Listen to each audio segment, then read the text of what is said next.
Good morning. I send my greetings from the southern side of the family in South Africa, Sandton, Johannesburg. I am Pretty Kubyane, the co-founder of Coronet and the eFama app. Firstly, I would like to extend my gratitude to the organizers, the Code 24/7 team for putting us together today on a very important topic on the decentralized technologies. Specifically, the topic I will be discussing is on DAOs.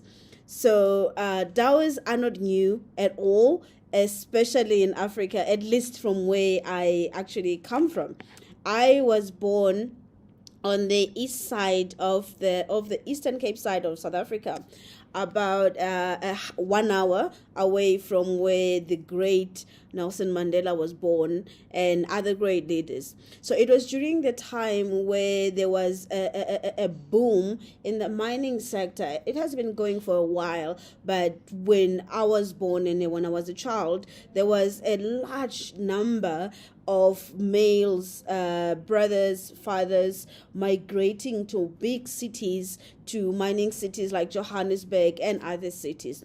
So what that did is, it was such that every second family, now we were seeing a brother or a father having to migrate, and that impacted the agriculture economy a lot, because we were still a farming community in our village. So I myself, I was born in a farming community as well. We own about 6 acres of land, my father's land, my grandfather's land, and my father's brother, my uncle, who was a bit of a cool dude who kind of thought agriculture was not his thing. So we took his farm and we put them together. So we had about 6 acres of land. So because of that shortage of a bit of a shortage of skill, manpower not being there, the community came together so well to collaborate together.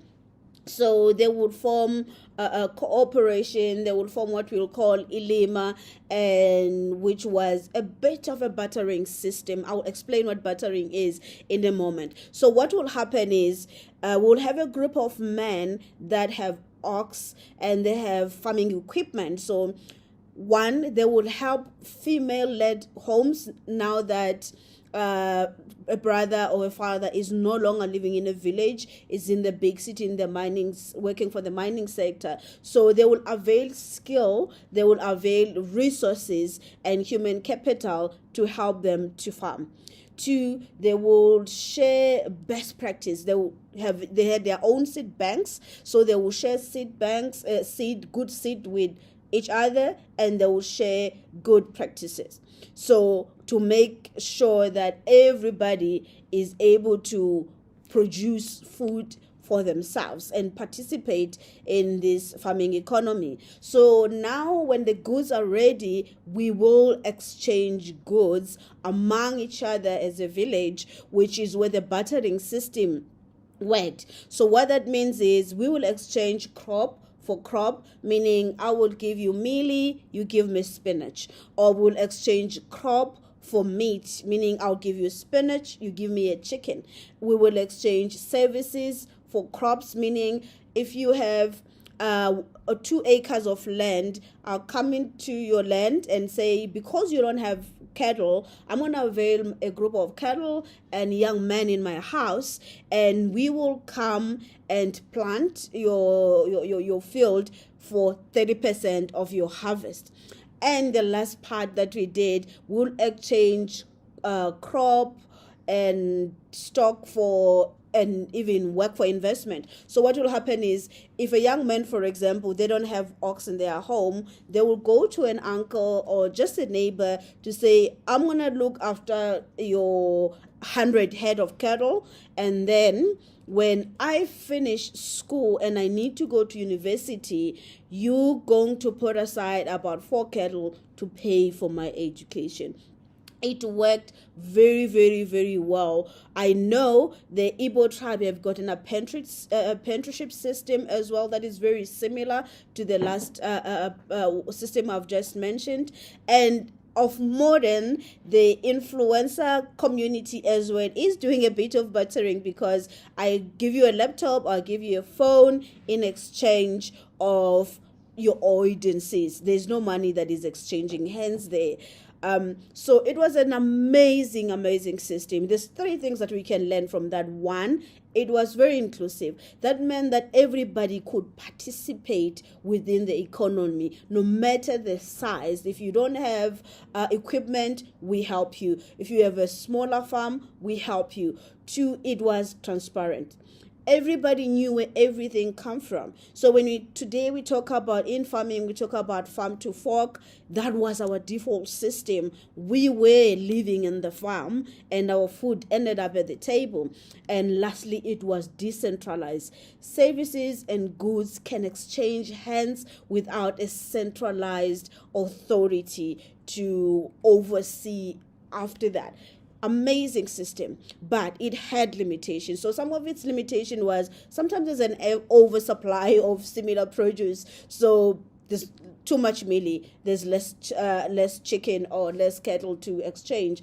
It was difficult to use to value as to when we exchange as to like how much spinach must I give you to get a chicken. Number three, it was a bit not very scalable because we could only do it with our village, maybe the village next to our village. So that was an issue when it comes to the demand now was starting to grow, and the village was not coping with in terms of responding to the demand. Our speed of supply was not matching the how much the population was growing. Second last, it lacked sustainability. So it was a bit of a hand-to-mouth type of a system, which is something that we don't want, especially with Africa growing at such an alarming rate in terms of population. So it was hard to commercialize at scale, even though it was a good system. And lastly, it had legacy issues, meaning it was not very easy to have asset to pass into the next generation like commercial farming work in our days. So fast forward later, what we have seen is amazing. We have seen scale in agriculture. A lot of jobs have been created. Over 60% of African population work within within agriculture or any part of the food supply chains. We've got incredible technologies, but we still have a lot of issues. One of the issues is exclusion. So we are experiencing a number of farmers being excluded, a big amount of farmers. We are, for example, we have about 40 million farmers in Africa. 33 million of those are smallholder farmers. Only 7 million out of 40 million farmers actually dominate more than 80% of the market. That's a huge gap. We have an issue of sustainability as well. I think just tonight, about 811 million people globally are going to go to bed without food. The sad part of it is that some of those are farmers. During lean times, they don't have food, meaning that the farming business to some extent is still a little bit not sustainable because of a number of issues.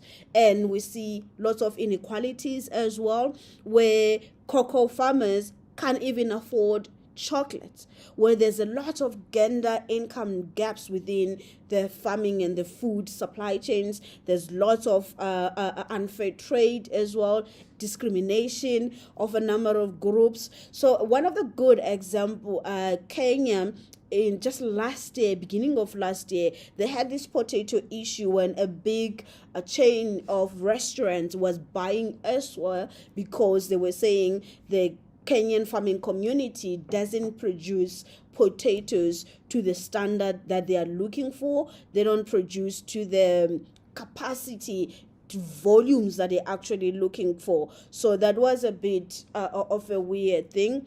We have seen a lot of farming where cocoa is being farmed, where there's People are not paying for fair price.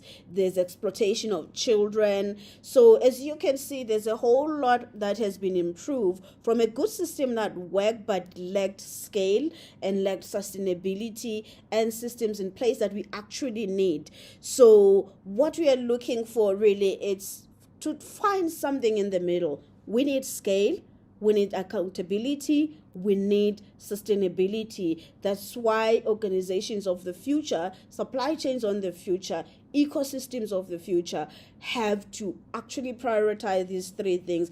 And that is where the blockchain technology and other decentralized technologies actually come in to help in just 4 ways, especially within the food security, because that's the example that I'm using. One, to help improve productivity, to secure product quality and sustain and maintain it. Remember the story about the big retail restaurant chain complaining about quality issues, that sometimes they are good, sometimes they are not good. And you and I, if we go to a retailer to buy something, we don't say, oh, is the farmer you order this thing from? We go to them and complain, and we need our money back, and if it gets bad, we sue them. Thirdly, collective bargaining, and the last part is the inclusion. That's how this kind of organization and decentralized technologies can help within DAOs. So on the improving productivity, we have what we call co-ops in South Africa, and I think it's practiced across multiple other countries as well. So what happens is a group of families, like 10 families, will come together and share equipment and farm together. So it can only be a group of 10. But in these kinds of organizations where the technology is involved, remember scale, because the system, the bartering system, the Ilema system that we use in my village, I think is still the best. It just was lacking a bit of scale. So what could happen now is that it can work in this regard to help them with improving productivity, where they can tokenize assets, where they can co-own assets together so that they pool their monies together, be in the same farming ecosystem. Instead of 10, we can have 1,000, we can have 10,000. Really could be great scale as long as they are within the same community and the same geography. They can be able to do that, to have sharing of equipment. They can have close the knowledge gap as well, where they can share knowledge among themselves, what work. Remember, we shared best seeds and best farming practices that actually work. Secondly, quality assurance is one of the big issues, which could be very expensive, especially for smaller farmers. So these technologies such as blockchain have capabilities to track produce, to keep records in such a way that it produced the best quality management system that was actually not even there with big companies, because there's often a third party that come and observe and test produce and then keep that data available when there's an issue. But today we can have all the parties in one ecosystem, finding out in real time that those apps that have been planting, they'll be ready in 7 days. This is what went into it. This is the process. This is when they will be harvested, when they are being transported. This is a temperature reading, and all of that can be stored in a blockchain that cannot be messed up with. The records cannot be edited, cannot be changed. And it's in real time, and everybody gets a copy without anybody getting involved. That's the power of smart contract automating the entire process, which is really cool. Third thing is the collective bargaining. One of the alcohol companies in South Africa has grouped about 100 farmers together because they need to buy in bulk. So they've grouped them together to say, this is how you do the farming thing. They do training them, they give them the standards, because they could only work with commercial farmers before, but now policy and regulation is forcing them to involve small and semi-commercial farmers. So they've grouped them together to produce together. And with these kinds of decentralized technologies, it can do that at scale, similar to improving productivity. Thousands of farmers can produce, say, tomatoes for a farm, from a brand that make tomato sauce and all these things at scale. They can produce for restaurants, hotels together in bulk, because if they are part of the same ledger, their records are kept together, they're using same methods, they are monitored in real time together. And the last part is obviously financial inclusion, which is very, very important, because if they can come together and collectively bargain to bid and get a contract that is a commercial contract that is long term, they have volumes. Now the blockchain and other decentralized technologies, it gives them a paper trail of the proof of trade that they can produce to secure more funding to grow their farm. So they have financial records that are immutable, financial records that are reputable, which is something that is very, very amazing that these kinds of organization can do to bring about that scale, that sustainability that is required, but accountability as well, to ensure that small and big communities are also participating within the economy. With all of this being said, where does you and I come from? Where does Africa come into this? I'm going to close with one of the most amazing things that Professor Chilizi, who used to be a vice chancellor of one of the great big universities in South Africa, I believe now he's heading the UN university. He, in his book, Closing the Gap, he mentioned 3 things that will accelerate Africa, because sometimes blockchain, we want to jump in, AI, you want to jump in 20 years later after it's been going, and we're always late. So he mentioned 3 things. 1, academia and education, the importance of that, having that academia, having that education, so that we can have skill that is produced within Africa. Second one was the IP, ownership of the IP, all these solutions that run and power this organization being created and owned on the African soil. And the third one that he mentioned was the entrepreneurship side, the leveraging of frontier technologies to better supply chain, to better production, to manage and produce at scale, which is very, very amazing.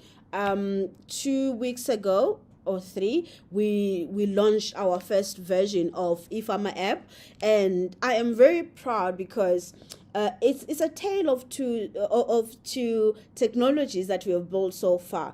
The first one that we built it with an American-based company, and 100% of the talent did not come from Africa. And that was very worrisome for us as a team, as Africans, because we want skill to come from this continent. We want IP to remain in this continent.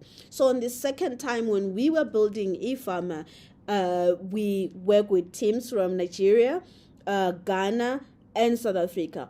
All of them were below the age of 30. So young Black Africans build this solution, built by Africans for African. And that is the future that we see. So the efforts of Coach 24/7 to produce over 1 million smart contract developers by 2030, I cannot stress enough just how incredible and critical the talent is. And events like this as well really add to that, educating the importance of us getting involved in creating these technologies that will power the future. We are the part of creating the future. We are the part of creating the Africa that we want, that we would like to live in. On that note, that's where I will end it from here. The conversation continues. We can continue this conversation on LinkedIn and other platforms. I would like to thank the organizing team again for putting this together and bringing us together here. And thank you so much again for having me. Hope you have a good day and productive, restful week from my side, from South Africa. Thank you for having me.